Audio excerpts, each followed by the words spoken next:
போன மாசம் தானே நான் அடிச்சேன். அது போன மாசம். நான் சொல்றது இந்த மாசம். எதுக்கு நம்ம 100 அடி அடிக்கும் போது ஒரு அடி தவறி நம்ம மேல விளத்தாடா செய்யும். அந்த அடி கால வந்துருச்சு. அடேங்கப்பா, அடி கொடுத்த கைப்புள்ளைக்கு உடம்புல காயம்னா அடி வாங்க உயிரோடு இருப்பான்னு நினைக்கிறேன். நீங்க இப்படியே உசுப்பேத்தி உடம்ப ரணகணமா ஆக்கிட்டாங்கடா. ஏண்டா இந்த ஊரு இன்னமுமா நம்ம நம்பிக்கிட்டு? குப்பத்துல இருக்கவங்கிட்டையும் மாளிகையில இருக்கவங்கிட்டையும் மோதவே கூடாது. மோதுனா ஜாக்கிரதையா மோதணும், இல்ல பிச்சிடுவாங்க. ஆண்டவனை கூட பகைச்சுக்கலாம், அரசியல்வாதிகளை பகைச்சுக்கவே கூடாது. 12 மணிக்கு திறக்க வேண்டிய கடையை அரை மணி நேரம் தாழ்த்தி திறந்துட்டான்டா டாஸ்மார்க்கு. 12 மணிக்கு திறக்கணும், ஒரு அரை மணி நேரம் தாமதமாயிருச்சு. டாஸ்மார்க் வாசல்ல போராட்டம்டா. கடையை திற, கைகாலெல்லாம் நடுங்கிறது. கடையை திற.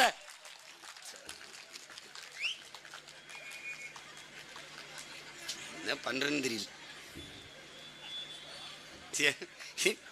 காவிரியில் தண்ணி தரல போறாள்ல, முல்லை பெரியாற்றில் வரல போறாள்ல, லட்சக்கணக்கான பேர் விவசாயி செத்து போயிட்டேன். தூத்துக்குடியில் பெருவெள்ள எதுக்கும் போறல.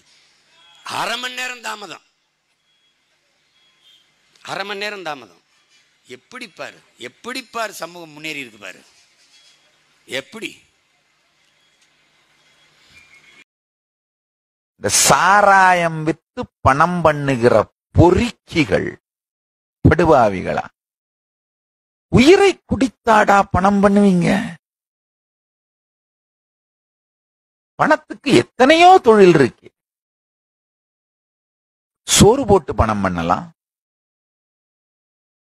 மருந்து வித்து பணம் பண்ணலாம், கல்வியை விற்று கூட பரவாயில்ல பொறுத்துக்கலாம்.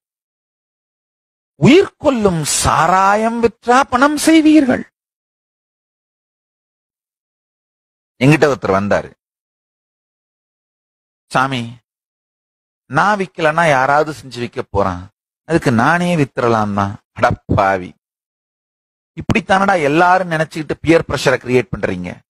திராவிஷ கும்பலுக்கும் ஒழுக்கத்துக்கும் என்னையா சம்பந்தம்? படுபாவிகளா? நாட்டையே குடிகாரர்களாக மாற்றி அளவுக்கு மீறிய ஆபாசம் வயலன்ஸ் சார்ந்த என்டர்டெயின்மெண்ட் லைஃப் ஸ்டைலா மாத்தி படுபாவிகளா? யோ சூத்த மூடி எல்லாம் உங்களுக்கு தெரியும்.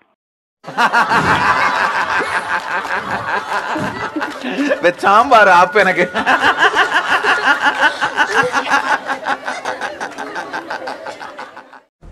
கரூர் அருகே பெண் ஒருவர் மது அருந்திவிட்டு பொதுமக்களுக்கு இடையூறு செய்த காட்சி சமூக வலைதளங்களில் வேகமாக பரவி வருகிறது.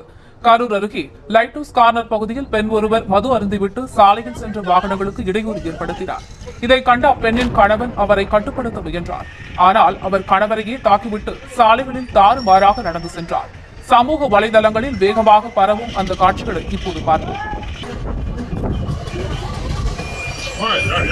நாமளும்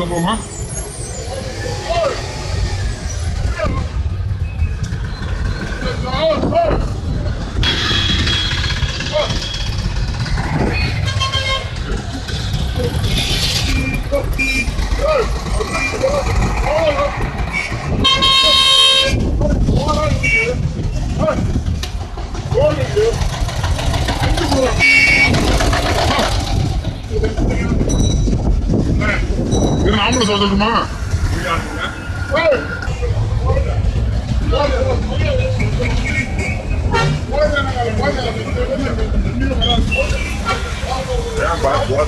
ஆமா